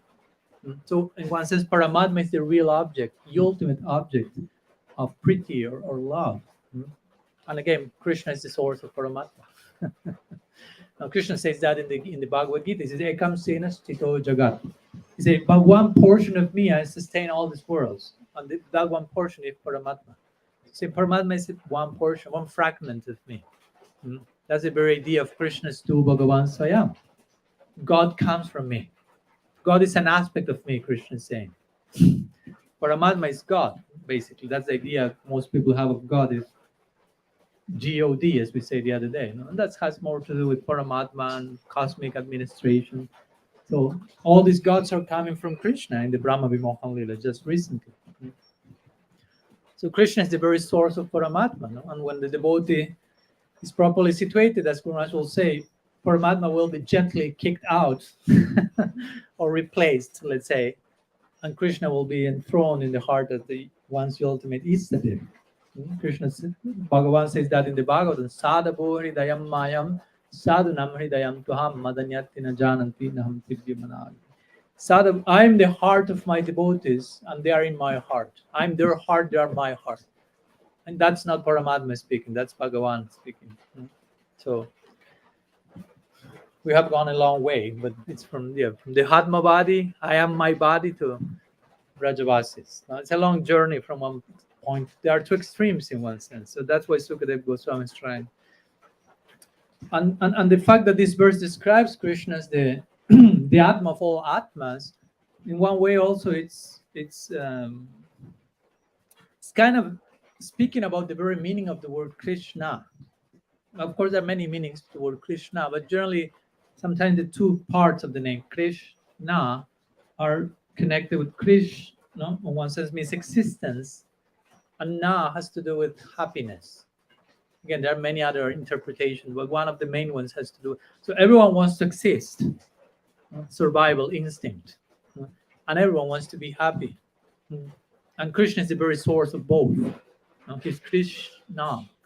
He's the very source of these most intimate, like natural instincts that every one of us has. So everyone, even if someone is an atheist and say, I don't believe in God, but you say, but you believe in existence, you believe in happiness. Yes, so you believe in God because that's where you will find that. There's nowhere else. No? So without him, without Krishna, you don't have existence nor happiness. So Krishna is the very form of that. He's Satchit Ananda Vigraha. Sat means existence, Chit means consciousness, Ananda means happiness, Vigraha means the form of all that, condensed personification of that. And we are all looking for that. So that's why he's all attractive, we could say. Krishna is all attractive because all that we are looking, existence, happiness, he's a form of that. So we cannot but go in that direction. So he's the point, he's the ultimate object of affection. He's the ultimate perfect object of love. So from Tattva Drishti, or from the perspective of truth, from the proper viewpoint, even the love for oneself from the Atma is something relative. Again, it's not an absolute principle. It's not that only love for the country is relative to your sense of I, or love for the body is relative to yourself, but love for the self is relative to the super self, because it's not independent. We are not independent. So it's not. We are not. How do you say? What's the expression that Hegel used? That Srila Maharaj said, for itself and by itself. That's the definition of God. He's for itself and by itself. We don't fit into that category. So we have a source. Krishna says in Gita, Mama Ibamsu Jivaloki Jivabhuta Sanatana Anasastanandindriyai Prakriti Karshati. Mama Ibamsu Jivaloki. The Jivas are part of one part of me, one part of my energy. And that's where I am their source. So the love of the self is still a relative principle. It's not the absolute principle. Absolute principle is love for the Atma with capital A, not for the small Atma that we are. No? Our small Atma is to be linked with the big one, with A. Paramatma. Paramatma is also like big one with capital A. No? And that's why also it's interesting how also, again, the Sanskrit words, but in the Gita, when Krishna refers to his devotee, he uses the term Mahatma, which means great soul. if you don't, and then Mahatma is a devotee. He doesn't use the word Mahatma for anyone else. So a devotee is he who links his small a Atma with the big A Atma. And only then, once small a Atma can be called Mahatma. Now your Atma is big because you took shelter in the actual Atma with all capital letters. If not, you are not Mahatma. That's called, you will be called Duratma. Duratma means contracted soul, not big, expanded. Of course, it's not big or small in physical size, but expansion of consciousness, of contraction of it. So the absolute principle is to love the Atma with capital letters, to love Paramatma Bhagavan. We love the self. In other words, if we love the self, as most people do, without including God in the equation and without knowing that the self is their only object of love, only we love the self because the self is part of Paramatma. You cannot see the self alienated from its source, so that it all converges back into the source of all sources. And since Paramatma is that the ultimate source, only unconditional love is only possible with him. You follow? Because he's the ultimate source of all so-called loves. It all converges with him in the real way. So he's the only object possible for unconditional love, for pure love. If you take him out of the picture, you only have conditional love. Because all other forms of love are dependent on this principle, the Atma with capital letter at the end. If you take out the Atma capital letter, the other things have no foundation. They are not foundations of themselves, in themselves. So Krishna is the ultimate foundation of love, whether we know it or not. All other forms of love, my country, my body, my family, it all depends. Myself, no, go further. Ego bahya, agi kahar, like Mahaprabhu will tell Ramananda. That's superficial, go deeper. And it all converges in God, if you will. So real love starts with love for God, technically speaking. That's why we say, some people will say, in order to love, to serve God or serve humanity. But we'll say, in order to serve humanity, serve God. In the sense, first go, I mean, with no problem with serving humanity, but that's going to the root of all that. That's why the Bhagavatam compares Bhakti to watering the root of the plant, or feeding yourself through the mouth. Go to the root and everyone else will receive their part. All the other layers, like self, body, family, nation, village, it all has as its foundation the Paramatma, or the great Atma. So again, real love for others starts with love of God, because if not, this it's not possible. And again, and this idea of love of God, it converges ultimately, ideally, where? Vrindavan. So that's why Sukadeva Goswami is taking gradually all of us on this journey. In his reply to Parikshit Maharaj's question. And in Vrindavan, we'll find this idea. The happiness of the inhabitants there, it's only fully depending on the happiness of Krishna's on the happiness of Krishna. That's their way of identifying themselves. Who they are is totally centered on them. But not as a codependence dysfunctionality, because that's also a point. You may analyze the VRAJAVASIS and think, they are codependent. They need to serve that person so they feel they are somebody. But it's not that codependence means it seems that I'm giving myself to you, but actually I'm using you to define who I am, to confirm me, my lackings. And I'm actually not serving you, actually. I'm exploiting you. Although it takes the form of serving you, I'm just using you because I'm not able to know who I am, to define myself, and I need. But that's codependence. But the VRAJAVASIS are not having that psychological lacking at all. They have love for Krishna.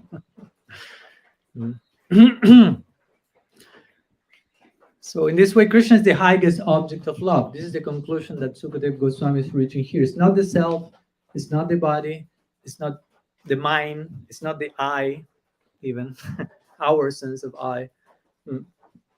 So if Krishna is the highest object of the highest love, the conclusion, of course, is the greatest love can be felt only in relation to him. He's the perfect object of the most perfect love, not for even for one's children. Again, remember the question of Parikshit Maharaj, how the gopis can love Krishna more than their children. And Sukadeva Goswami said, this is how, this is why, this is Krishna. That's why the Brajavasis love Krishna more than their own children, because he is the perfect object of love. So in this way, this is how Sukadeva Goswami replied to the question of Parikshit Maharaj, explaining love for Krishna is greater than love for one's own self. What to speak of one's children? What to speak of anything? No? So that's the way he didn't just give the reply immediately, like, of course, Brajavasis, because we may not understand all the implications of his reply inside that. So he needed to go through all these other layers, starting from this world and gradually getting there. No? But of course, without the bhakti that we see in the Brajavasis, so without any form of bhakti whatsoever, of course, going back to the beginning, just to create one last contrast and reminding, without bhakti, of course, people will think that the proper object of love will be, regard this question, their children. And again, we are not demonizing that people, it's just how it operates well, why it's not aware of Krishna, basically. So the children, even if Krishna appears in the picture, God appears in the picture, first my child. So if you think like that, it means you have not fully understood what's Krishna and what's God. If God is not on top one of your list, it means you don't have a clear picture of all that God can be in your life. So if someone is loving their children more than God, more than Krishna, instead they are loving Krishna indirectly, if you will. No? They are loving him and he's manifested through them through the potency of Maya Shakti, if you want to put, because Krishna is the foundation of all reality and all loving expression.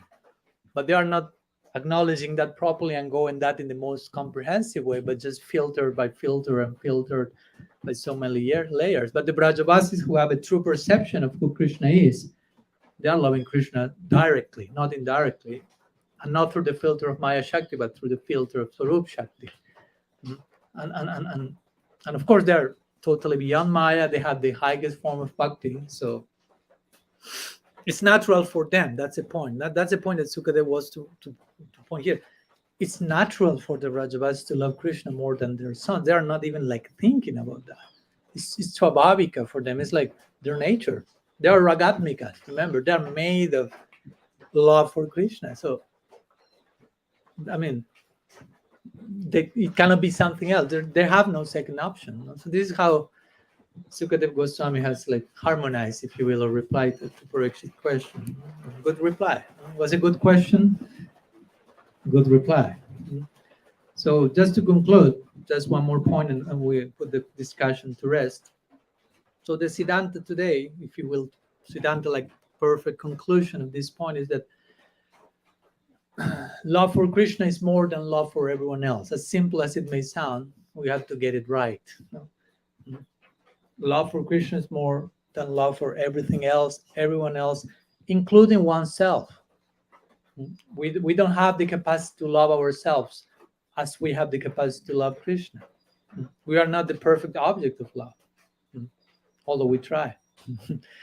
And this exactly this point, crucial point, Krishna is the perfect object of love about everything, which implies prem is about mukti. Remember, mukti is more about love for myself, and I want to be freed, and I want to be myself, isolated in transcendence. Krishna is about that. Prem is about that. And this is exactly what was experienced by the ladies in Vrindavan. The ladies and the cows, remember, who had Krishna as their calf, who had Krishna as their children, the child, during this Brahma Vimohan Lila period. Interestingly, as we know, the mothers nor the cows knew that Krishna had become their child, but still their love increased. Their love for Krishna increased without knowing it was Krishna. That's an interesting thing, because that's the nature of the love. It's like, as the Bhagavatam says, ahaytuki apratihata, which means causeless and unobstructed. No? I mean, it cannot be stopped by any means, any whatever it may happen. It's only growing exponentially.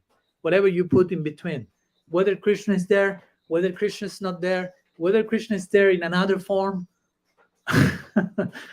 still they are made of love of Krishna, basically. No, so the love is causeless, the love is unobstructed.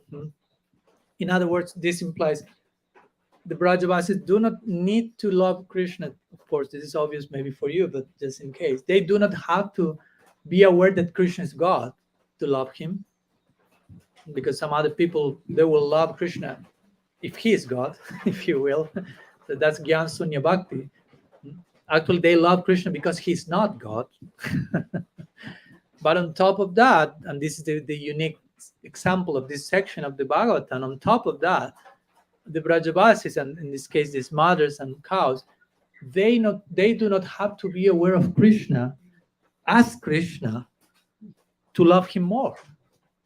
You follow? I mean, they have Krishna there as their child. They don't need to know, no, actually it's Krishna, it's not your child.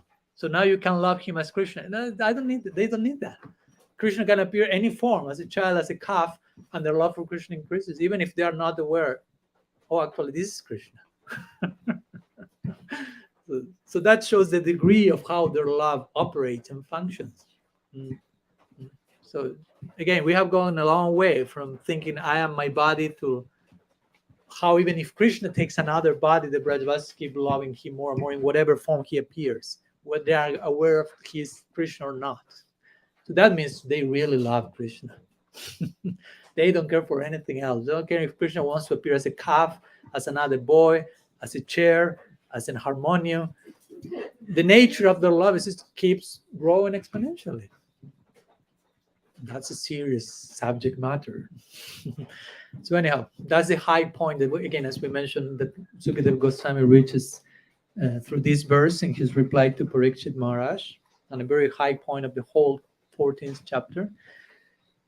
So still we have a few verses to finish the chapter, and we'll see that tomorrow in our last class. We'll study that there are 6 remaining verses, which somehow will be an elaboration of this high point that Sukadeva Goswami has reached.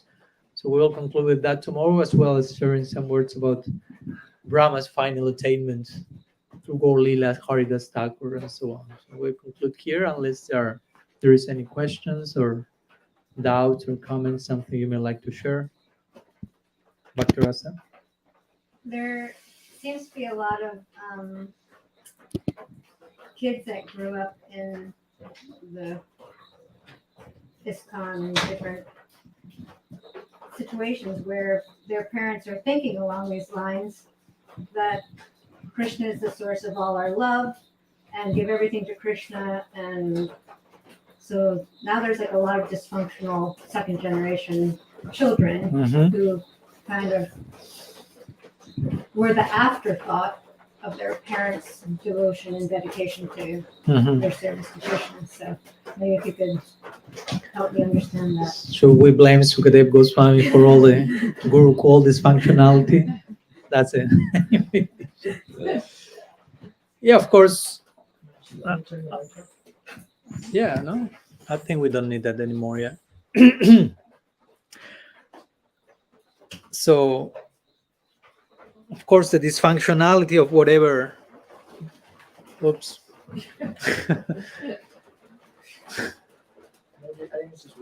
Okay. Whatever distorted expression of these principles happen and take the form of some dysfunctionalities due mostly to a misunderstanding of these teachings. No, it's not that actually we are promoting, I don't know, be neglectful as a father or be emotionally dysfunctional and not responsible, and because I mean Krishna is the love of our lives, not my children, not my this. Yes, technically speaking, it's like that, but the point is how much you yourself understand what you are saying, and if the fruit of that narrative is dysfunctionality in every direction, including that of the parents, that speaks for itself that you are not walking the talk properly. Because again, and that has happened a lot, not only with that, but with so many things. Like you just like chant Hare Krishna and be happy. And maybe the person needs a psychiatrist. No, just chant and be happy. Yes, but what's implications of chant and be happy? What's the implications if we are not this body? What's the implications that Krishna is the ultimate object of? That's why Sukadeva Goswami here, on some level, tries to unfold a little bit all the things. He didn't just say one thing and it's over, end of the picture. He tries to go from one level to another, from one level to another. And so in the same way, we have to, as we go from one level to another, to properly appreciate what the Vrajavasis love is actually. If we actually are appreciating that properly, it will reflect back on how we are dealing with our, in this case, children, according to that principle. So according to that principle doesn't mean that I will neglect them, except because I will be loving them through Krishna. So that should be the best possible type of love you can ever imagine. No, it shouldn't be like a totally dysfunctional, neglectful parenthood in the name of Krishna. No, you are giving Krishna a bad name by doing that, a bad rap, they say.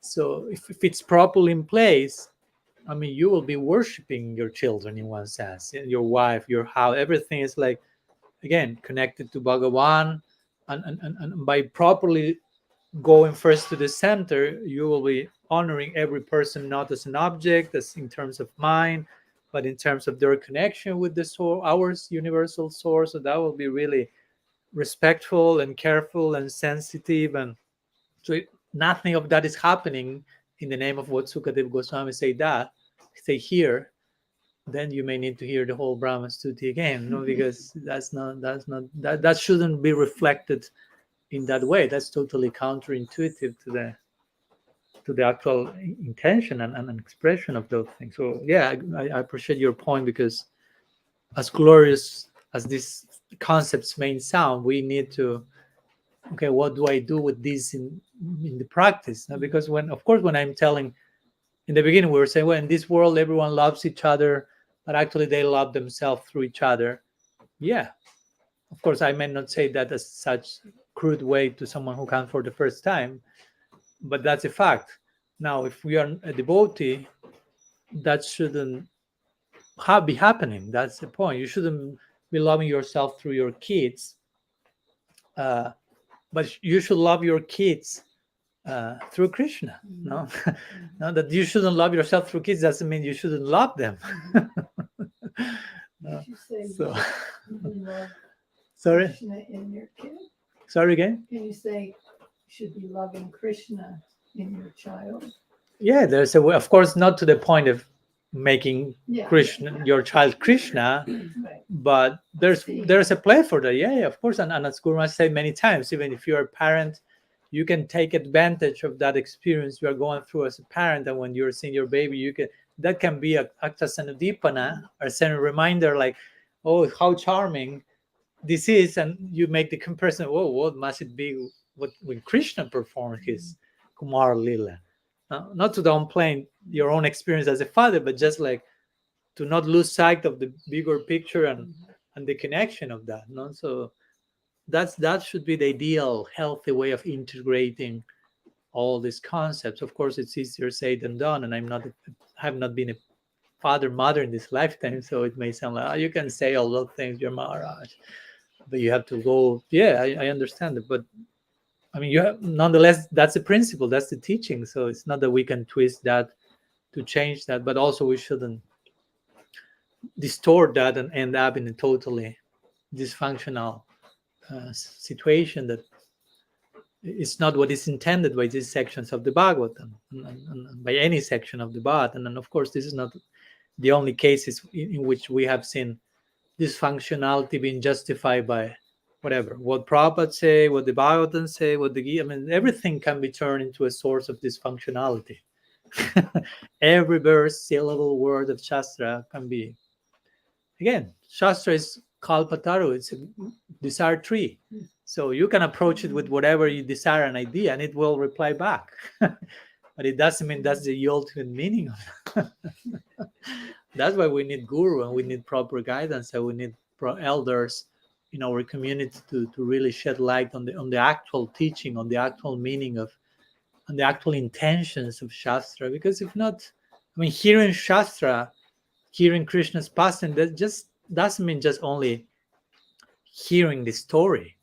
No, before when the over and over again Shastra saying the benefits of hearing Harikatha and contacting Krishna's pastimes and all, it's not just okay, Mahaprabhu went to Jagannath, accepted sannyas, went to Jagannath Puri, he stayed in the Gambhira, did Sankirtan during Rath Yatra, his associate visited him from Bengal and other places for 4 months during Chaturmas, and then they returned, and this happened year after year like that, and then he passed away. So then you have heard the pastimes of Mahaprabhu. No, that's mean that. It's not so much about what he did, but why he did all those things. Now to go to the background of the activity, to the intentions behind, to the attitude, to the feelings, to the inner, and all that. Sometimes we need to hear from sadhus because we may just read the verses and not be able to grasp those things. So my point is the same here. Now you read these verses and like, okay, that means that I should behave like this with my family, with my kids, and I just start to be like a cyborg or something. No, you are not hearing properly. No, you're taking the book by yourself, and it's like sometimes you shouldn't take the book yourself. That may be dangerous. No, they were thinking that. No, sometimes the devotees will write or will ask Maharaj, "What should I read?" And I was thinking, but first they should ask 2 more questions. First you should ask, should I read? And then after that, not only what to read, but how should I read? Generally, we never ask, how should I read? How to approach Shastra? But which Shastra to read? But you are taking for granted that you know how to approach Shastra, how to read. And that you should be reading. And maybe that's not the case. Maybe because you are only asking what to read, that shows that you shouldn't be reading, or that you don't know how to read. And maybe you should ask those questions first, because if not, you just take the book and maybe end in inaugurating a whole movement of dysfunctionality, but supported by the Bhagavatam.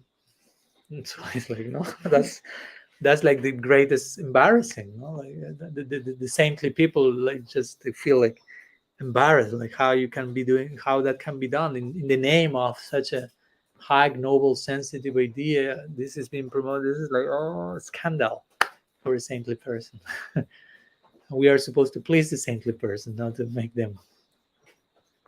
So yeah, we have lots to learn from history, and history tends to repeat itself. So we have to be careful not to do the copy paste and engage in the same mistakes with only some updated language, but try to learn from the mistakes of the past and try to understand these principles in a sensitive way, sustainable way, wholesome way, human way. Because as I always like to say, all this is in the context of singing the glories of Braja Lila.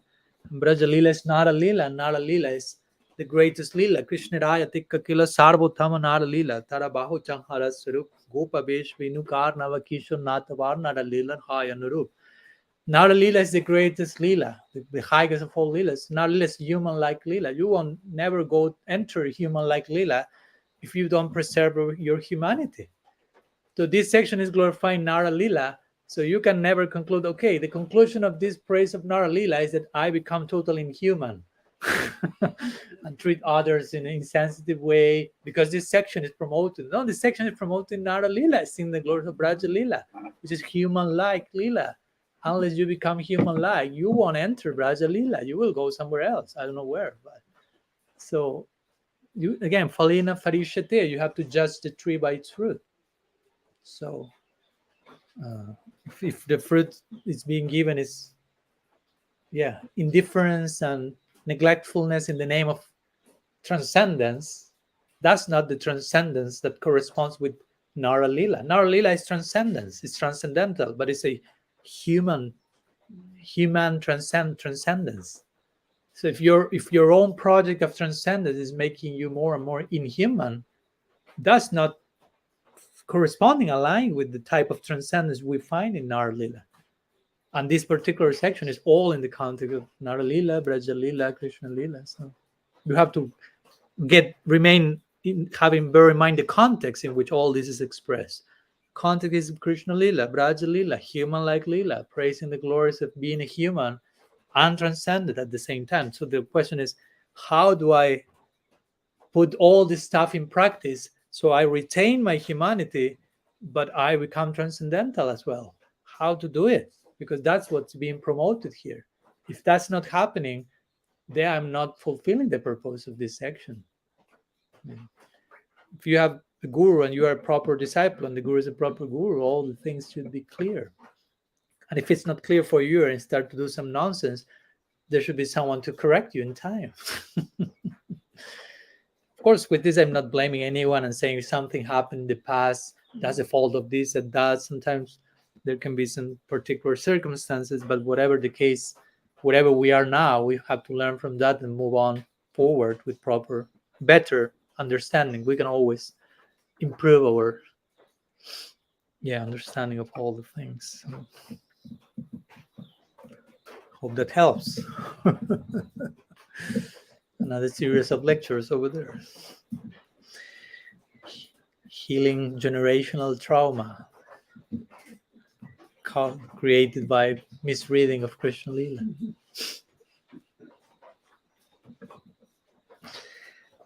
All these high ideas, absolute concepts have great potential to invoke this functionality because they are very high things, absolutes. So if you don't know how to deal with them with proper substance and realism, you can create lots of gaps between where we are and the absolute and the highest and the highest. So we should always be very capable of establishing the proper bridge and distance and how to thread that in a sustainable way and not just like, this is the goal and not where you are now. Okay, thank you, but I have like 3,000 kilometers from one place to another, so I cannot just like zip and be there. So the more the absolutes we use, that's why sometimes, so many times in this history of humanity, the worst things were done in the name of religion and or God, and because you're using these high ideas to without knowing, with bad intention or without it, but and create such a dysfunctional situation and abuse and anyhow. So yeah, there's a lot to say about that. That's a whole separate series, but we should be careful about that, especially as Gaudiya Vaishnavas, as we were speaking the other day after lunch, because we have such a refined system and such a detailed description of everything in transcendence that lends itself even for more of that type of dysfunctionality, because we have the highest, more detailed, elite-like description of the absolute, and that can lend to many things, to complacency. I'm the highest group, nobody knows as much as we know, and you just like become like complacent, or again to demand and in like immediately reaching that higher level of penetration into transcendence, while you still have to deal with so many human issues or so many other things that there can be a big gap to bridge. So yeah, we are very blessed and very fortunate to have such a detailed and deep and unique theology. But if we don't deal with that with humility, with realism, with sensitivity, it can become our worst enemy as well. That's why Prabhupada said Krishna consciousness is like what? Razor's edge. No, he implied that it has the potential to give you the greatest, most charming prospect, or it can create your worst hell. Not because it is such, but if it's misread, misapplied. So let's be careful not to create neurosis, but just to be properly attentive, aware of all this. Yeah. Okay. Something else? So thank you so much for all your time and patience and attention. And we are tomorrow in our last meeting, concluding with our whole series. So see you there same time. Srila Gurudev ki jai, Sriman Mahaprabhu ki jai, Sri Harinam Sankirtan ki jai, Sri Davji Gopal ki jai, Grantara Srimad Bhagavatam ki jai, Sri Brahma-stuti ki jai, Gaur Bhakta Vrinda ki jai, Gaur Preman, Hari Hari Bo. वंशकल्पतरुभ्यश्च कृपा सिन्धुभ्यैव च पतितानं पावनेभ्यो वैष्णवेभ्यो नमो नमः। अनंत कोटि वैष्णव वृंद की जय। गौर गौर हरि बोल।